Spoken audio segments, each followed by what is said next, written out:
Welcome to Like Pigs in Space, an arts and culture podcast. I'm Aaron Mason. And I'm Max Mason.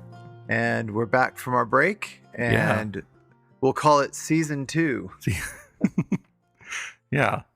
And some time to reflect and grow as people. Yeah. Got a new writing staff, and and the corporate had to get their 2 cents in. No. Yeah. I've started to try and enjoy LaCroix. Well, they stock it in the fridge, So, How many times have you attempted to try and like bubbly water? A lot more since being married to Chloe, because her parents have it all the time. So if we're over there for dinner and I want something, some sort of bubbly flavor or texture, that's what they have. And they have they'll do a bunch of different kind. They usually have either the Waterloo ones or the Polar. Yeah. I think Polar is I think I'm not sure where it's from, but I think it's an East Coast brand. Really? Yeah. We get a little bit of it, but it's everywhere in Connecticut. Oh, okay. Yeah. Yeah. Seems pretty popular here. Like they always have tons of it. And yeah, we get some in Tucson, but it's not all the flavors that it is in Connecticut. So yeah. And the one thing that they don't have here that's Polar, because they have not just sparkling waters, they have sodas too. Oh yeah. Just normal sodas, but Polar does a white birch, which is one of my favorite. Yeah. But they don't do that hardly anywhere else. It's like a Northeast thing. It's kind of like almost ginger ale-ish. It's closer to root beer. Okay. I think I've had it before. I've brought it home. White birch is what you get the flavor of spearmint from. Okay. So I think I had you do that. If you think spearmint and drink it, you taste spearmint. If you think root beer and drink it, you taste root beer. It's funky. It's wild. Yeah. So I'm gonna think spearmint, but this is root beer. It almost works, but that's root beer for sure. I really like the Liquid Death ones. Oh yeah. They have which one? My favorite is the cherry one. Oh. It's like just cherry bomb or something, because they have to have carnage in their name. Yeah.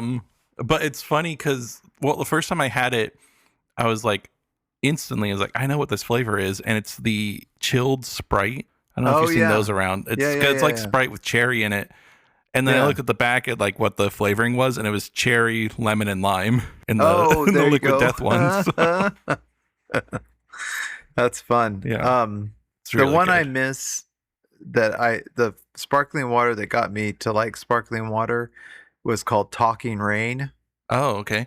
I haven't heard of that. And they kind of still have stuff. It's the ice. Have you seen the ones that say ice? Sparkling ice? Yeah. Like the tall, skinny ones. Yeah, sparkling ice is what? So the purely water, like sparkling water, was called Talking Rain, and then they came up with the ice brand, and got rid of the other stuff, which is sad because the other stuff was really good. I guess they still have. Oh, look, they still have Talking Rain. Oh, nice.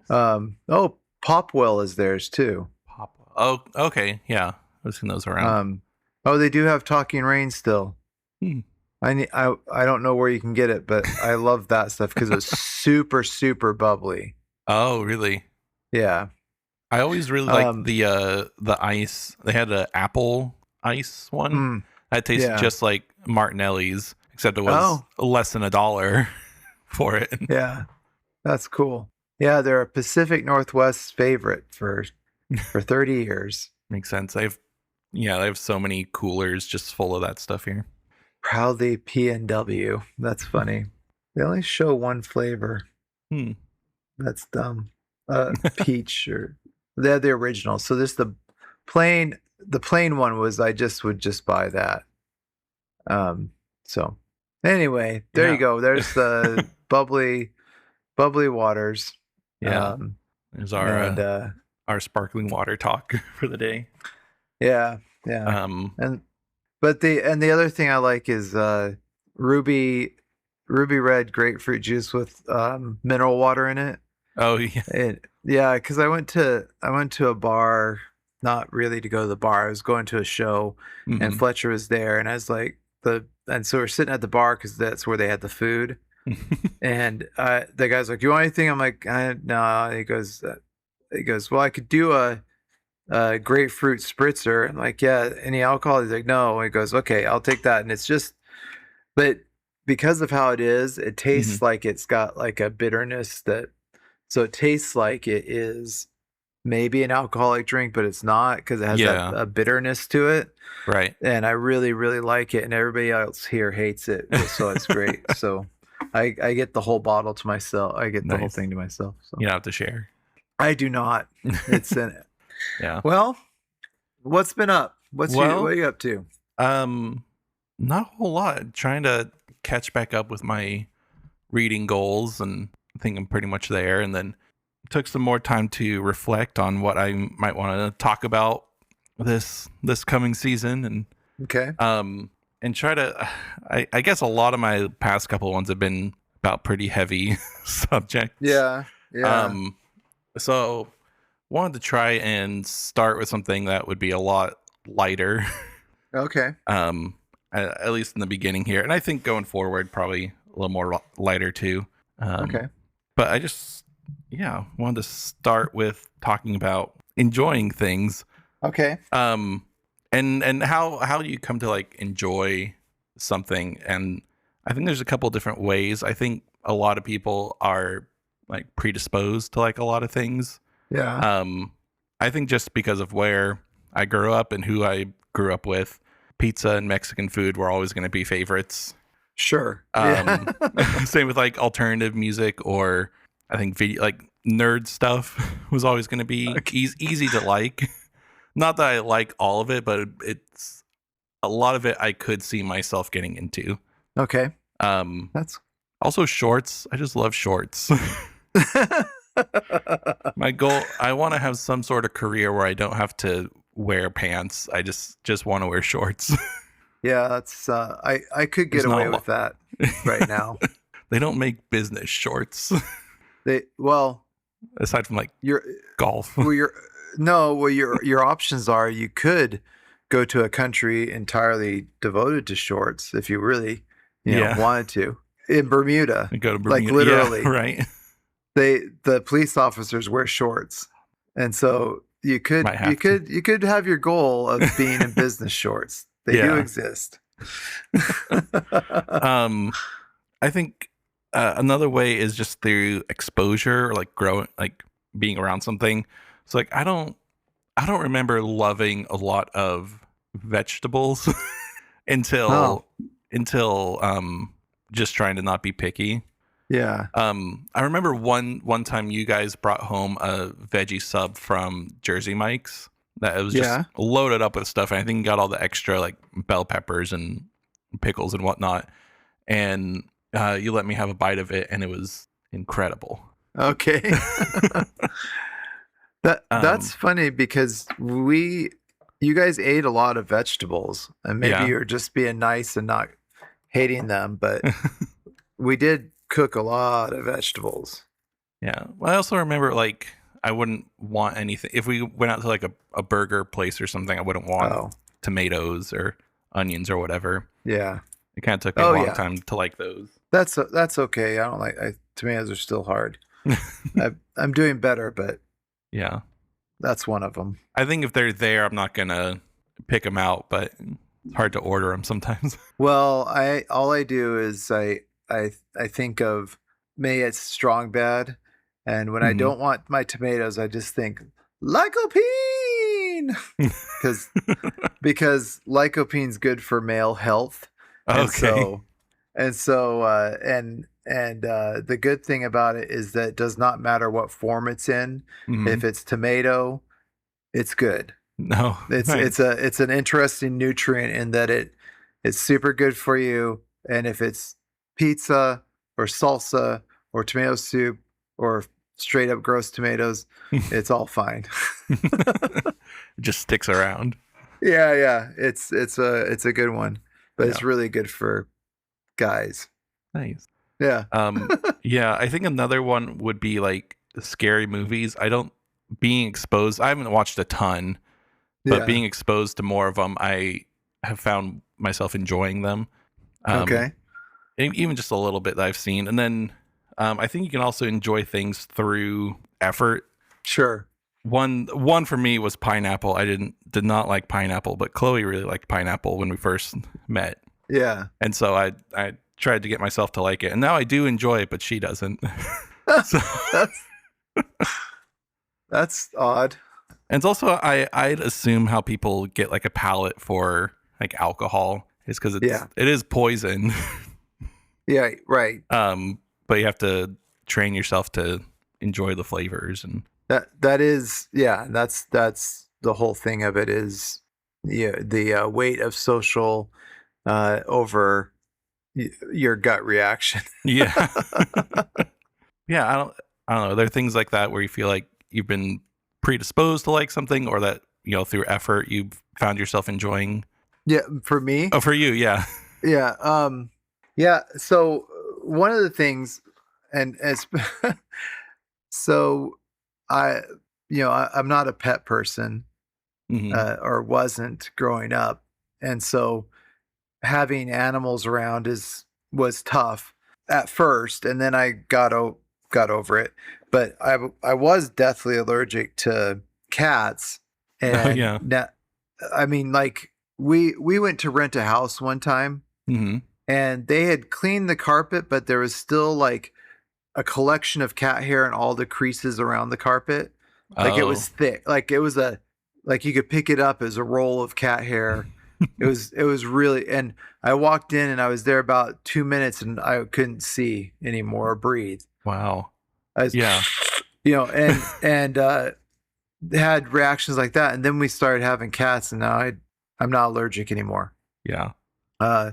So I guess I can overcome the near-death experience to allergies to, and then it reminds me. I think there's a part in Kimmy Schmidt where what's her name? The landlord. Gosh, can't remember. But she's inviting someone to her apartment, and she's like, are you allergic to cats? And he's like, no. And he's like, you will be. Yeah, that's good. There's a lot of things that I've intentionally wanted to enjoy, and not everything's successful, but you think, oh, this is cool. I want to try this out. And sometimes you're like, no, that's not for me, but I also like experiencing new things. So yeah, I don't know. I guess we grew up in an environment where we did go and try out new stuff. Yeah. Even in my time, or we just did stuff. And that was, I think the big difference is while it may not have been as broad an exposure as we had in our home growing up, because just you build and you build, right? Yeah. There was never any discussion of being afraid of new things. And we know some people that every time I tell them about something new I'm doing, they're like, "Oh, are you afraid? I would never do that. I'm afraid of that. That's right. dangerous." I'm like, "Yes, all of that. It is dangerous. That's why I'm doing it. It's yeah. It's because it's fun." And but yeah, I wonder. Maybe that's why, because even if it wasn't as broad an experience, it was still not fearful. Right. So I think something that, like, if I put in the effort to, and I don't know if I really want to, but something I feel like I could start enjoying is maybe like blue cheese, because that's the only food my body's ever rejected. Like that's funny. I like blue cheese, obviously, but I also like blue cheese that even people like blue cheese don't like. So I think, I remember you had some, I think it was Stilton, Yep, that you gave that's me the a piece one. of, and I put it in my mouth and involuntarily spit it out. I was like, my body was like, you can't have that. Yeah, that's funny. I mean, it does taste like ammonia, but you know, I Yeah. get that. But it also tastes good and creamy. So it's Hmm. creamy ammonia. Yeah. So No, like I like a lot of other cheeses that aren't full of mold. hey, no accounting for taste. Yeah. Mold's good stuff. Yeah. Sure. It's the tang of life. Yeah.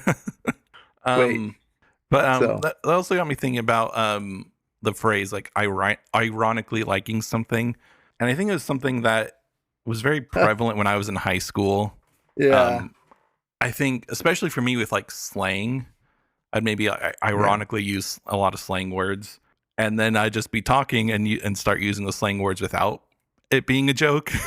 yeah. um, but I definitely think it's something that kind of phased out in my life, just like ironically enjoying things, or just like I just enjoy things, and whether or not it doesn't Yeah. really feel ironic anymore. It's just like this is a thing I genuinely enjoy, whether or not it's seen as like or like guilty pleasures or things like that. I don't really S- feel like I have a ton So of things I'm guilty about liking. yeah, that there you go. I never understood. I understand what they mean when they say guilty pleasures, but I never Yeah. understood what mine was because I don't have guilt about liking these things that I Yeah. like. But also I really, really double down on being tacky, which is kind of like ironically enjoying something, Yeah. but it's not because I do enjoy it, even though it's awful and I like awful things Yeah. because it's Right. entertaining to see how bad it can get, which I Yeah. think is kind of what people are doing when they're trying to ironically like something, but then they aren't really enjoying it, whereas I'm really enjoying it, you know? Mhm. And I know when you're doing tacky stuff and you're doing being obnoxious, you're really enjoying it, Yeah. not doing it ironically. And I don't think I have the capability of being too ironic because I enjoy too many things, even the bad things. So Yeah. Was there ever anything that's that you like maybe growing up felt shamed, maybe like yeah. socially for liking? For liking, no. I mean, the only shame I had was the fact that I understood how poor we were, Oh. and sometimes, like I talked about, having to, having to go to the store and buying milk with pennies because my mom didn't want to do it, Mm. because she was embarrassed too. Like it's real money. I'm like, yeah, tell yourself that. Mhm. I mean, I get it. It is real money, but come on, learn how to roll coins. Yeah.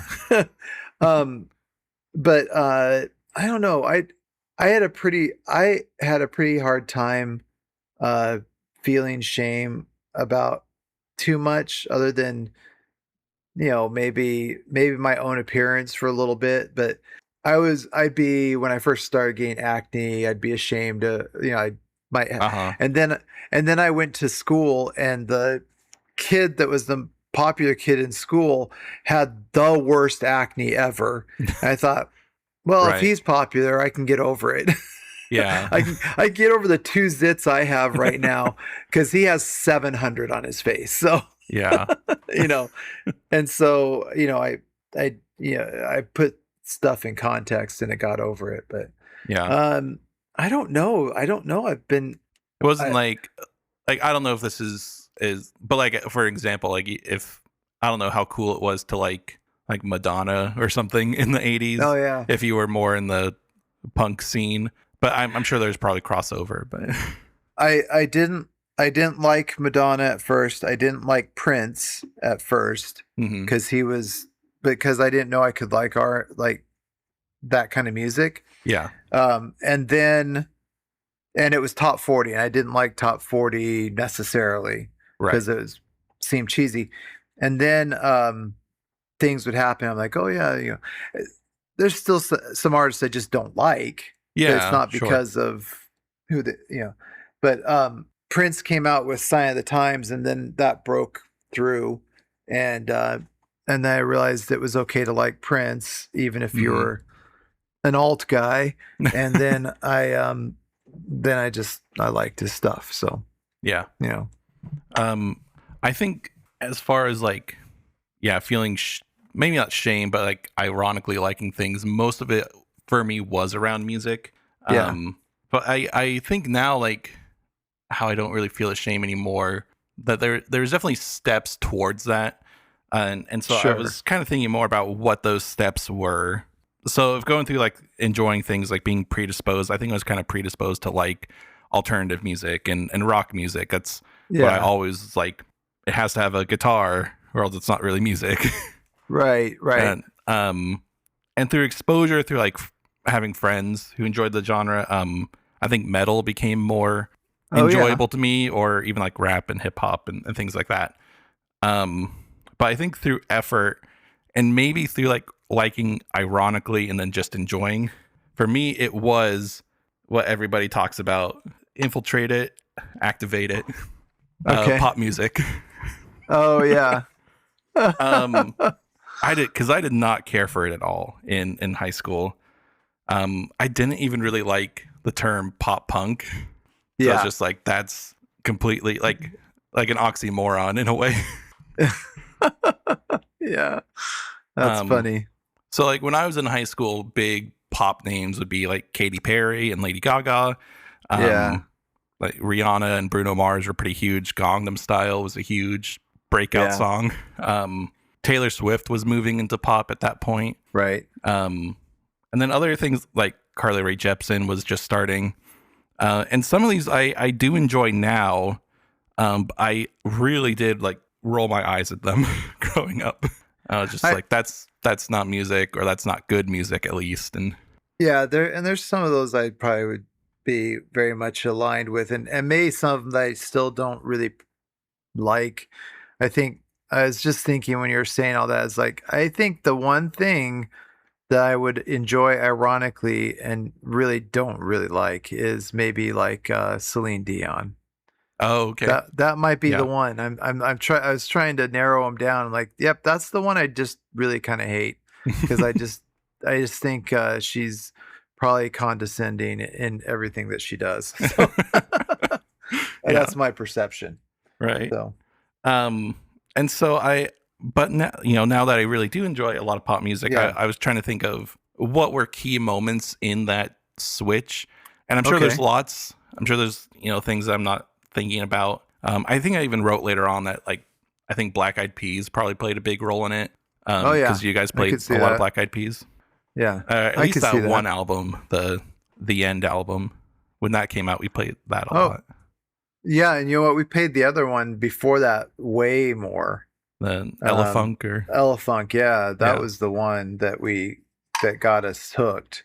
yeah. So yeah, So I picked three ones that I think were big moments, at least for me.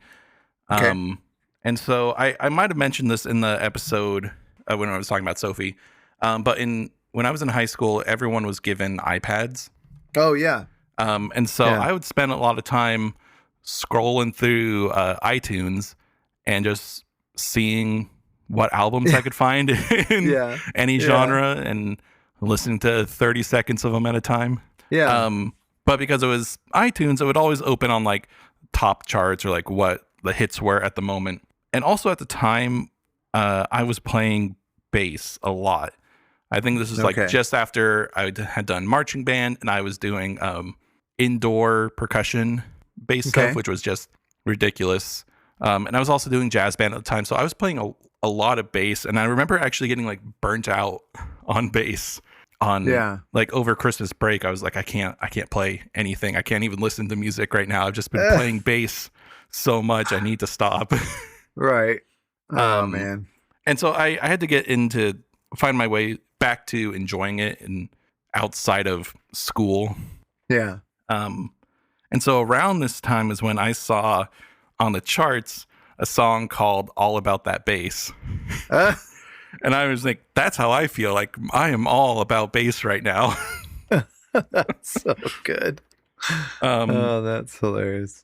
so it was released as a single in June 30th, 2014, Okay, which I think kind of lines up with everything.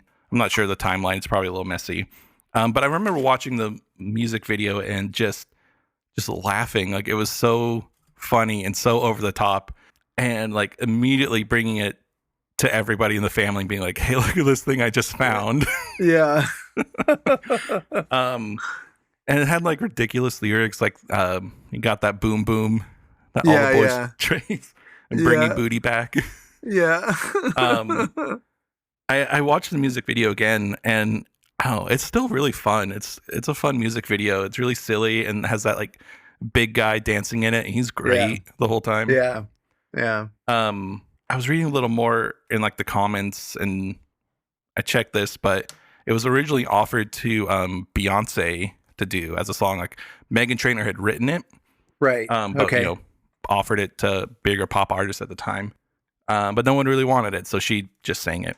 That's funny. I saw another one that was just like that, where they're like, "Here, have this," and okay, I'll just do it, and it was a huge hit. That's always funny. The one I've been watching that keeps popping up because it's just fascinating is the Pink. Oh yeah, doing "I'm Coming Up." Okay, Is that what's called "I'm Coming Up" or whatever? Anyway, something like So, do you know who wrote that one? No, I don't. Linda Perry.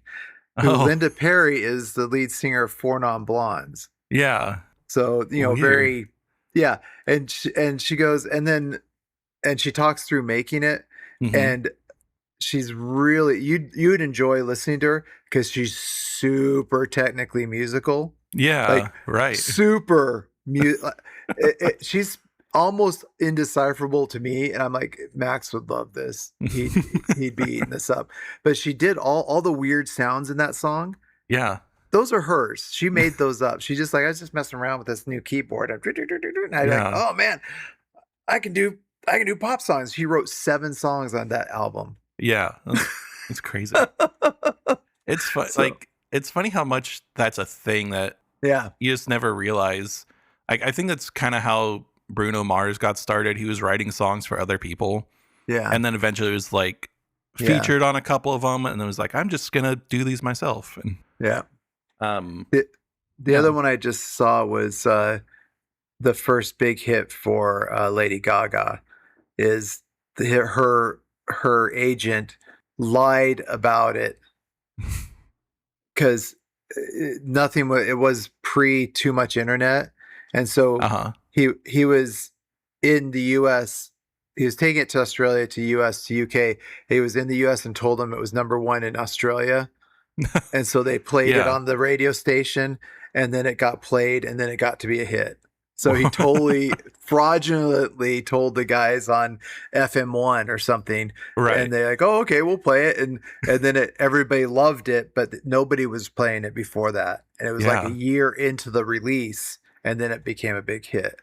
And I was like, that's hilarious. I love that guy. Yeah. But anyway, sorry, I digress. Oh, no, you're good. Yeah. But yeah, I remember showing it to the family. And then I also remember thinking, like, there's no part of this song that I would like on its own. Like, I don't really care for the like doo-wop thing. There's no like heavy guitar usage or anything. Right. Right. But like all together, just loving all of it. And I think overall it was just fun. It was just a fun song.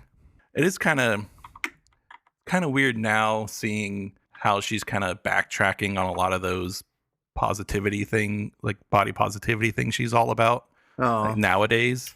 But the song's still good. I get a little mad hearing like the radio edit because it's so bland, but the original version is just great and really in your face and fun. A little much. And but I while I was researching this, I saw this YouTube comment that I think kind of captures a lot of what I'm feeling on a lot of these songs. And it was somebody posted a quote from Winnie the Pooh in the comments. Yeah.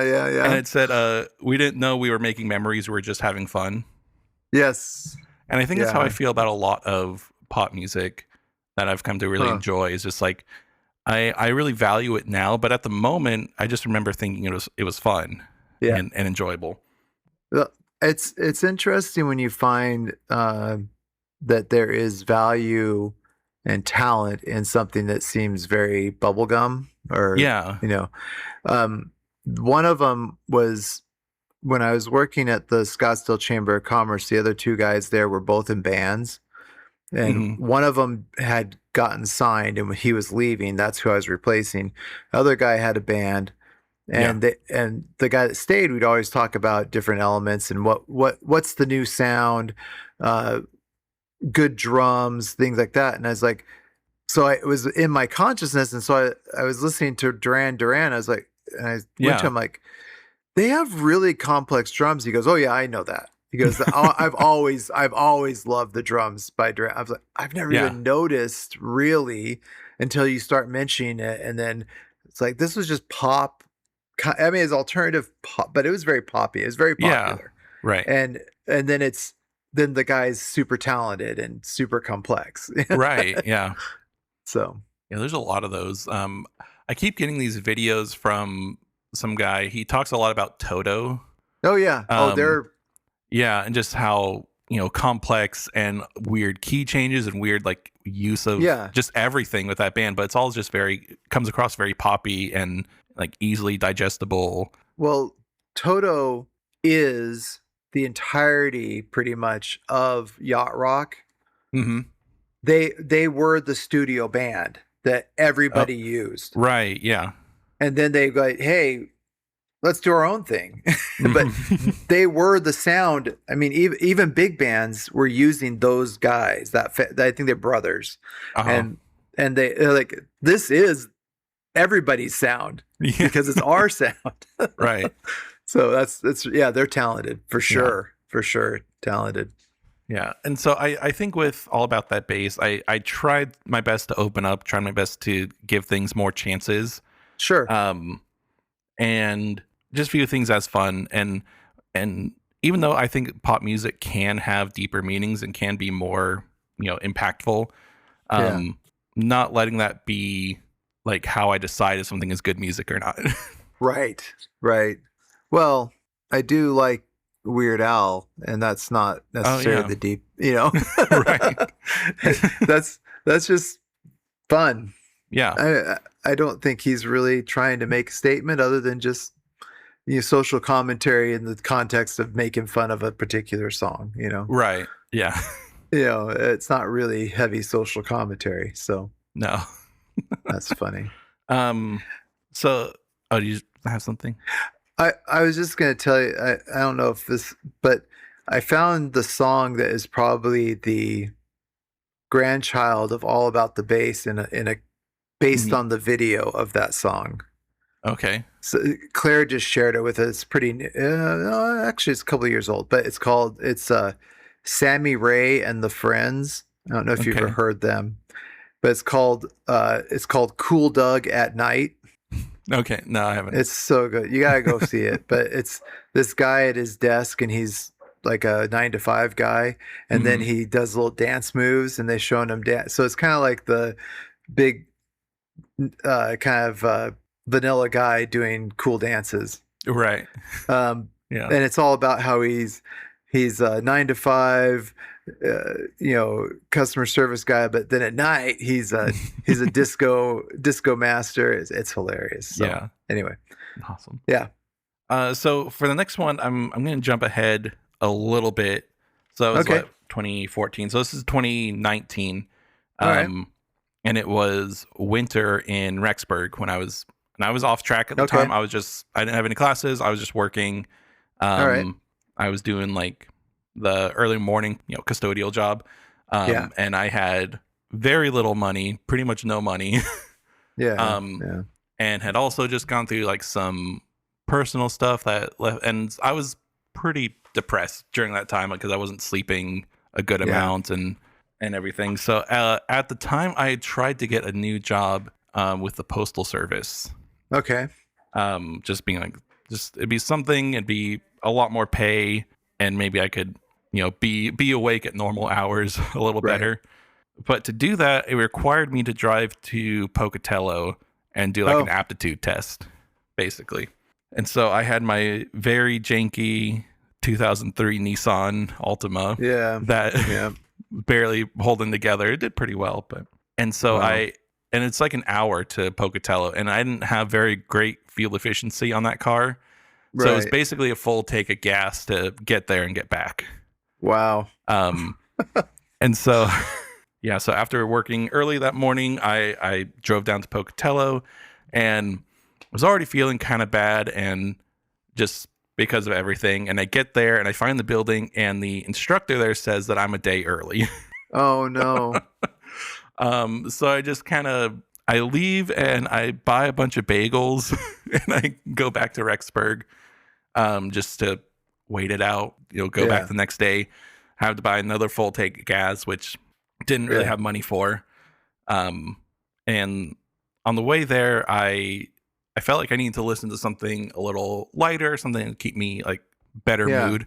And so I was watching a lot of music review channels at the time, and this one guy gave this pop album like a 8 or a 9, like a really high score. Yeah.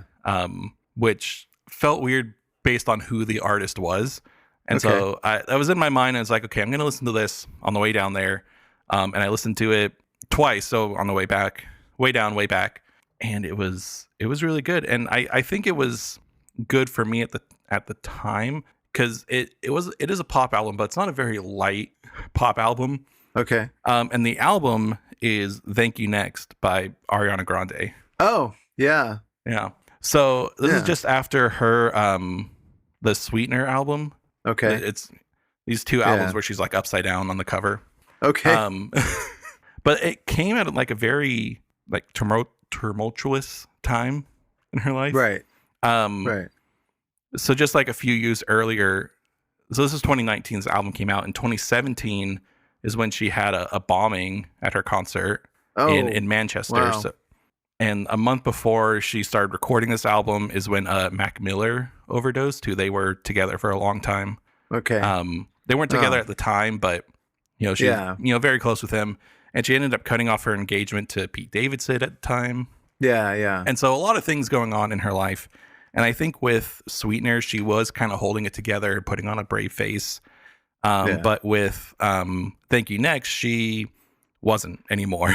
She was kind of showing that it's getting to her and that she's, struggling to hold up with all these things.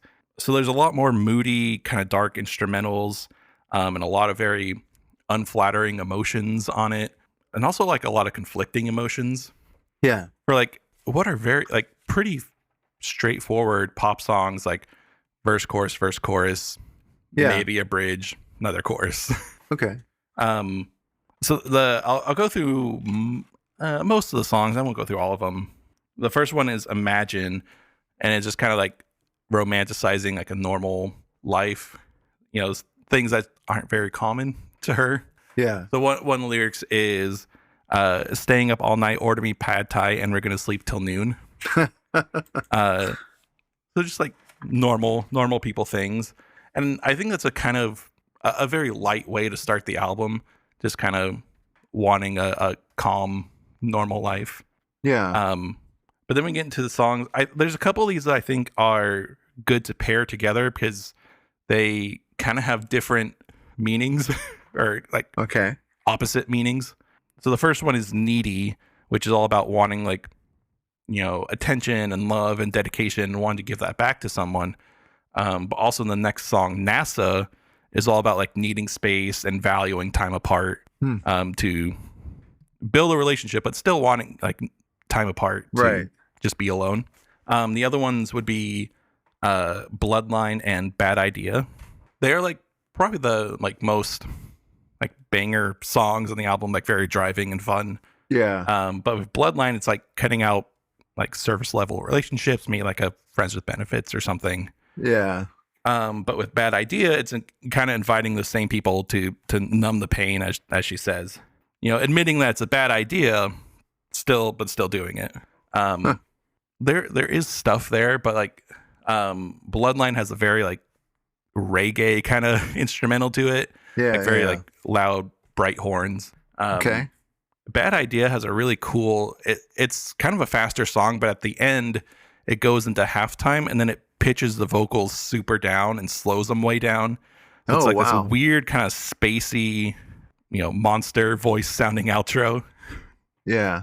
But then there's songs like Ghostin', which is really like a very beautiful song. It's just like synths and maybe a little bit of strings here and there about feeling guilty or about like mourning a past relationship while you're in a current one. I think maybe more talking about Mac Miller. One of the lyrics is like being visited by him in her dreams. Okay. And so like that part of it, but also feeling guilty about like putting their current partner through this and like how she values like, you've been very understanding, you've been very good, and I'm putting you through more than what people should be put through. And I should be, ghosting this person. I should be letting them out of my life, but I just can't. Right. And then even songs that are more fun, like Seven Rings, that are all about like, I want it, I got it. Yeah, yeah. Maybe would sound like a Look How Rich I Am. In context of all this of this album, it comes off very sarcastic in a way. That's cool. Yeah. Like you can't just buy happiness, especially with like the very dark instrumental. It interpolates my favorite things. Yeah, it's really cool. Yeah, I kind of remember that one. Very cool.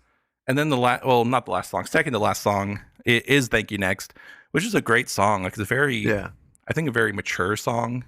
Yeah. And like with like a lot of pop being like hating on their exes, seeing how bad they are, how much better they are without them. This is like I actually did learn a lot from these people, and very grateful for them. That is hard to do. Yeah, my only criticism with the album is I don't think the last song should be the last song. The last song on the album is "Break Up with Your Girlfriend, I'm Bored."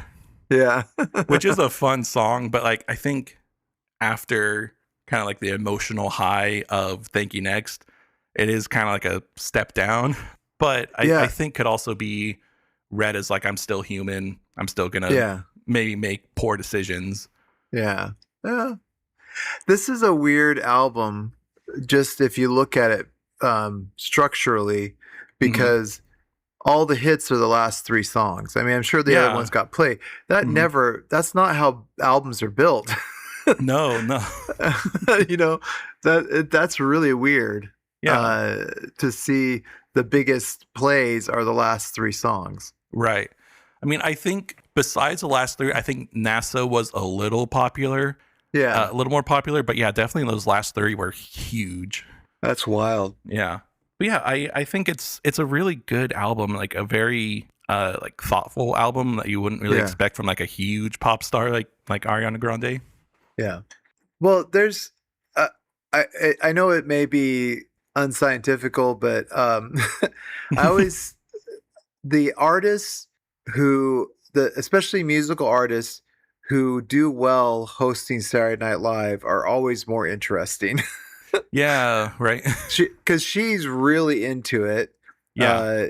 Justin Timberlake, Bad Bunny, all of them are hilarious. And they all do really interesting music in a pop genre. Right.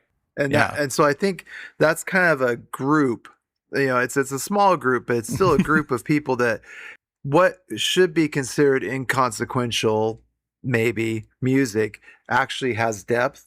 Yeah. Because I think they've understood comedic timing, and they understand that it is an industry where their genre of music could be considered a joke to serious musicians, whatever that means. But they understand how to play the room. Right. So they're playing us, and they're doing a good job of it. Yeah. Man, Bad Bunny was really good. I liked a lot of his. He's so funny. Yeah. And he was in Happy Mass. Or Happy Gilmore. Right? Happy Gilmore too. Okay, it's the best. He's so he is so funny in that. Anyway. Yeah, it's good stuff, and his timing's amazing. So yeah. But yeah, I think it's a really good album. Yep. I mean, it's got great vocals. She is a very talented singer. Like Imagine, she's doing like these whistle tones, like Mariah Carey would do. Yeah. It sounds great. And it's great throughout the album. She has like really good harmonies too, like very dense vocal harmonies that you a lot of time wouldn't really notice. Right. Right. but she just like layers and layers and layers them in there. So that's really really cool. Yeah. Yeah. But yeah, so the last one, I think is it's also from 2019. The song actually came out in 2017, but the artist wasn't really popular at the time. Okay. But as she started blowing up, they re-released it as a single, and that's when I started hearing it more. Okay. But this was when we were in South Carolina still. And I would take Vern to work in the morning to the kennel. Yeah. And I started really enjoying like the trash radio station there. Like, so they would do like the second date update. Yes, that one was the phone tap one. We used to listen to that a lot. Yeah. The second date update one cracks me up. So bad. Yeah, it's so bad. It's so bad. It's so good. But the one I always remember is like this guy, like, you know, trying to get in contact with the girl again. They call the girl and she's like, yeah, we were talking about poetry. And I said that he asked me what my favorite poet was. And I said, Dr. Seuss. And he made fun of me. Yeah. Forever. And then everyone's like, you're right. It's Dr. Seuss. Like, yeah. Like he's great. And he's like, no, that's kid stuff. Yeah. I'm talking about real poetry. Yeah. He's too serious. But anyways, he doesn't deserve love. Yeah. But so this trash radio was also on like the top 40 station. So a lot of it I just would glaze over or like turn it down until the other stuff came back on. Yeah. But there was one song that just baffled me the whole time. It's like, how is this a popular song? Like, it's so weird. It's got a weird instrumental. It's just like one piano riff. It's 2 chords just going back and forth. These like weird crying synths in it, and then like trap drums. Yeah. The vocals are like super over the top and goofy, but then in the chorus, there's like a counter melody which is sung like very sweetly and very nicely. Just they're repeating the same lyrics from like the over the top vocals, but just like sung very nicely. It's really weird. And then the lyrics are all about like being in someone's DMs and going to the salon and the Minnesota Vikings. I think I know that. Yeah. So it's another one of my favorites. Yeah. So it's a song "Truth Hurts" by Lizzo. It is odd, right? It's an odd song. Like, it's so weird. And I'd hear it. They played it a lot, and I was always like, "What is this song? Who is this person?" And it took me a while to like it. I didn't like it for a long time. I think a lot of her other songs helped me enjoy it. Yeah. Okay. So there was one. It was a Adam Neely video where he showed like levels of reharmonizing something. Yeah. And he used the song "Juice" as like a template. So he would like add more and more complex chords to "Juice" just to show like what you could do. Okay. But then other songs like "Good as Hell" and "'Cause I Love You," great songs. And so by appreciating, and then I started, appreciate her more as like a performer and what she was doing, because she was great and like very, really fun performances. Like she's very talented. Right. That I think that's what makes it enduring, is that she's not just a vocalist. Yeah. She's a musician, and so she has opinions about what she's doing that are pretty significant. So. Yeah. And then like I remember, I think it was at the Grammys where she did "Truth Hurts" and she does like a flute solo in the middle of it. Yeah. It's great. Like But yeah, by appreciating her more, and it helped me appreciate "Truth Hurts" more. Still a weird one, but I think a very fun song. It is. Yeah. I think it's also interesting because I think you guys, mom and dad, were getting into her around the same time that I was. Like, I remember coming home from college, and then you guys pulled up a video of her. I think she was at another like VMAs or something, where she had like the giant inflatable butt. Yeah. And you're like, this is a great this is a great performance. Like,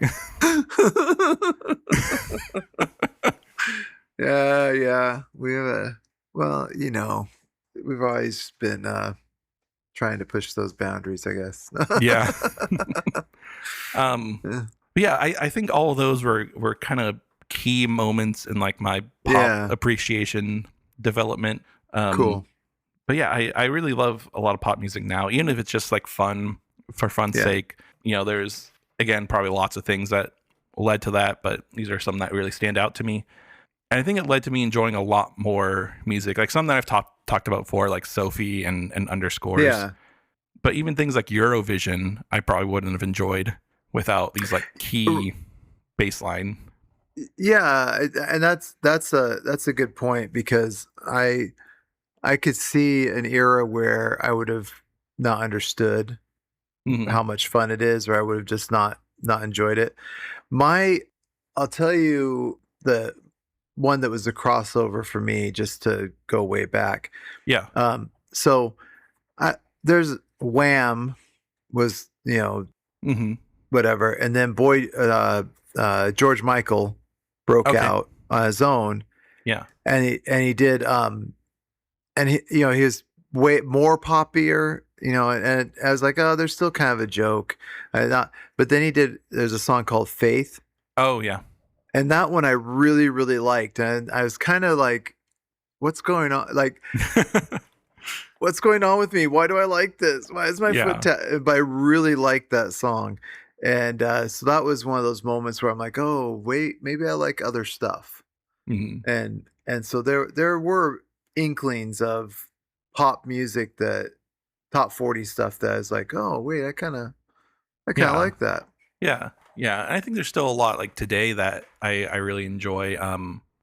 Current pop stars. Sure. Like I think Billie Eilish is great. Yeah. Charlie XCX is a lot of fun. Even like Sabrina Carpenter and Doja Cat and is great. It's a lot of fun. and I made this another one I hate to admit, but is I like Taylor Swift more than I should. So Yeah. I had a real problem with when Devin was like, "Oh, I love Taylor Swift," and I was like, "That's gross." And Yeah. then I had to eat my words, because Uh-huh. there's a few of those songs I actually have on playlists. So Yeah. I think it's so I was thinking about this because of I've seen some reactions to the new Phoebe Bridgers song, yeah, like negative reactions. That's not a very like that's a bad yeah, song. yeah. Okay, And I think the main reason is because it was produced by Jack Antonoff, yeah, who did a lot of Taylor Swift's past albums. And yeah, so I think people's issues with Taylor Swift, they're kind of transferring to Phoebe Bridgers. right, Even though like I think the best thing about Jack Antonoff is he can just capture what an artist wants. He right. doesn't really put his own sound into it, Which really. is which is good. Well, I sent you the Taylor Swift song that I thought was Phoebe Bridgers at first. Yeah. And Yeah. I'm like, okay, and I think it is connected somehow. Like, I think they worked together on something, and then this was something else, but Yeah. they are connected. And I think Phoebe opened for her on like the Eras tour. Yeah. Like And they do so, know each other. yeah, yeah. And so, that's kind of that song kind of pushes them, like, they both, it's like the Manchester Orchestra song. Yeah. If either one sung it, you wouldn't know that it was somebody else. Like, it just would be their song. So, Yeah. Right. so Yeah. I think I appreciate Taylor Swift, but a lot of it I feel like I mean this yeah, isn't made for me, and that's fine. But a lot of, she had a whole couple albums that really she sang them, but it was this. There's another artist that did all their songs. So yeah. maybe I'm a fan of that artist, and I just Yeah. so yeah, But yeah, I do think there is some depth to pop music. yes, And I think even just like you should just enjoy something, even if can maybe be seen as like embarrassing to enjoy it. oh yeah, Because it reminded me of a video I had seen recently. It was like this kind of round table discussion thing. okay, And there's this guy he's probably about my age, maybe a year or two younger, but they were discussing, I don't remember exactly what they were talking about, but he brought up that there was this study about that young people, college age people who go to clubs, but they don't dance. anymore. Oh yeah. Like it's kind of rare. And so they were trying to study like why is this happening? They didn't want to just be like millennials aren't buying diamonds or whatever. They wanted to actually figure out like Right. what's going on. Right. And the conclusion was that it's largely based on fear of like being recorded. Like everyone has phones, and if you like let loose and you be a little silly, someone could record that and just post it somewhere and kind of make fun of you. And just, you know, no one really wanted to have that happen to them. And it's kind of, it really bummed me out because like, I mean, I'm not going to clubs, but you just be able to enjoy things. I've gotten to the point, and I can do this because I'm older, but even when I was younger, I was probably still this way, but I have gotten to the point where I'm like, what's the worst that can happen? If somebody records, I don't mind being embarrassing myself because I'm not really embarrassed. So I just think I think it's a fun thing to go and just, when I went and saw Fishbone, we were just into it. And there was a band there. I mean, Fletcher and I are dancing and just enjoying it and just getting into it. And it's just fun, you know? And of course, that was easier because everybody at the concert was our age and did not care. So yeah, you know, it was an old person concert for being a punk band. You know, so I kind of remember feeling that way for a second when we went to go see Chloe and I went to see 21 Pilots because we were way up at the top, and I think a few other people were there just kind of casually, like, oh, I've heard a few songs of theirs. Yeah. But I knew everything. Knew all the words, just screaming them as loud as I could, and no one else around me was. And so I remember for a moment thinking, like, I hope I'm not annoying these people. But then also the same moments, like, this is great though. Like, I'm having a fun time, and I want to keep having a fun time. Yeah. This is what you do at a concert. You came to a concert. Get over it. Yeah. Yeah. If they're having a problem, that's their problem. So yeah. And so like, I don't know. I don't want to like espouse wine mom philosophy. Okay. But it has gotten to a point where dance like nobody's watching is good advice. Yeah. I like it. I 1,000% support it, and I think it's good to just be happy. Yeah. So I think with all of this, with pop music and enjoying things, is just you just go and do it, go and dance. Like I'm not dancing all the time, but if I'm enjoying something, I'm bobbing around and I'm moving and but yeah, just go enjoy pop music, go be emotional and let loose and have fun. Enjoy what life has to offer, I think. I agree. I think I'll support your thesis on that. I agree. Yeah, I think it's fun. I think it's fun to have fun. I guess something along those lines is the gift you guys all kind of helped with or pitched in on for Father's Day is the Switch. And I could be embarrassed that I'm carrying a Switch around. Could be more embarrassed that I'm playing Tomodachi Life. Right. But it cracks me up, and it's fun, and it's very low key, which is also nice. Yeah. So, and there's my confession for the day. Nice. I like that. Thanks for bringing something upbeat. Yeah, it's nice to talk about being happy. I think we'll start in a high note for the next season. Let's see if I can ruin it next week. No, just kidding. Yeah. I was so I've just for an update, I've been writing, but I haven't been posting. Kind of inspired by Alice Notley. Okay. I'm up to 84 Jeez. poems. Wow. In the last, I've written 75 in May and June. Wow. So that was me taking the book that I did about hers and being inspired about how to write a lot, about being able to repeat subject matter, because I was always trying to do new subject matter, and now I'll write 3 or 4 a night, and I've never done that before. But now I am. So it's interesting.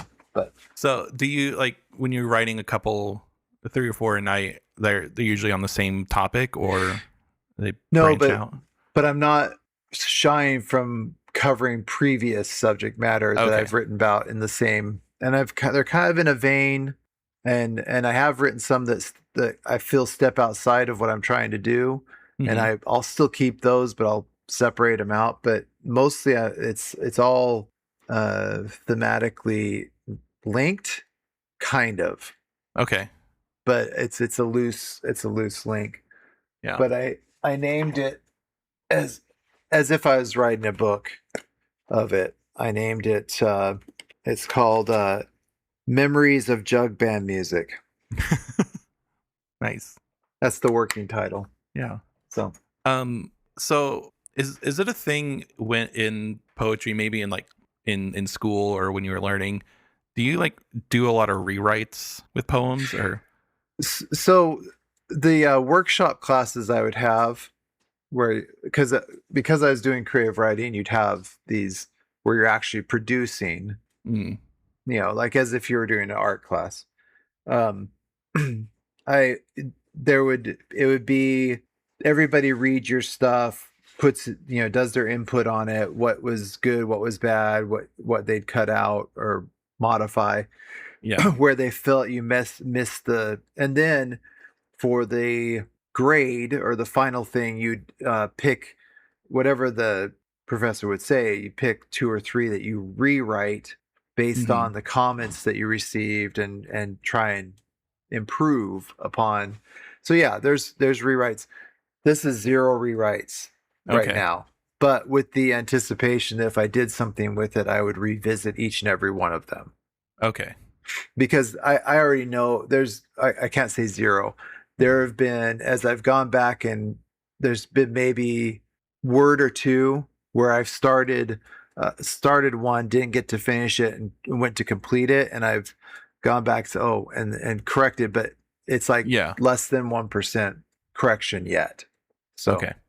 Yeah. yeah, Because I know that's something I do a lot with like when recording the new theme song for this season, yeah, where I had a lot of ideas and a lot of things I would try to work on while I was recording it, but then I'd have to like listen through a couple times and be like, okay, well that's not exactly the yeah. right rhythm or the right instrument for this. So It kind of rewriting in a way. it depends on who you are as a poet. Lots of poets rewrite a lot or craft Hmm. and revisit and re-edit.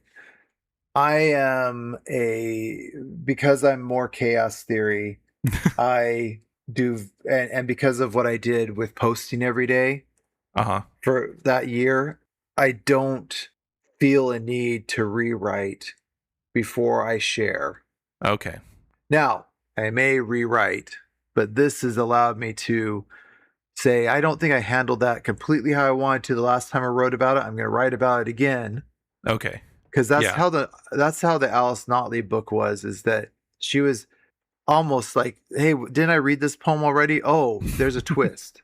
There's a little change, a little bit different, and so I'm just trying to like look at the same thing from 1 degree different. Like Right. go around it.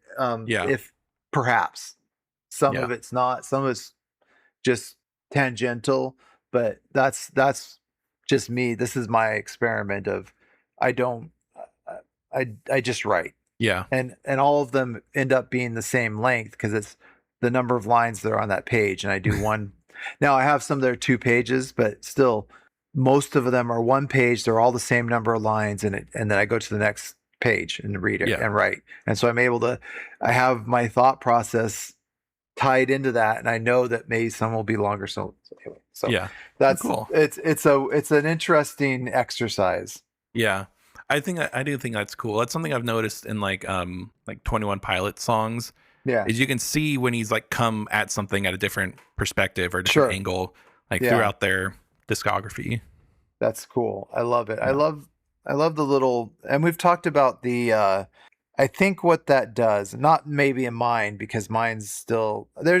I am starting to have a theme of or a style, Mhm. but in theirs and in others when we've talked about having instant familiarity because they're repeating an idea or a theme or something that those that listen to it can latch on to. I think that's a really cool thing. Yeah. So, awesome. Yeah. Well, that's been great. And for beginning of season 2, such as it is, you've been listening to Like Pigs in Space, an arts and culture podcast. This is Aaron Mason. And it's Max Mason. And welcome back, and hope to keep on going. Here's to another year. Yeah.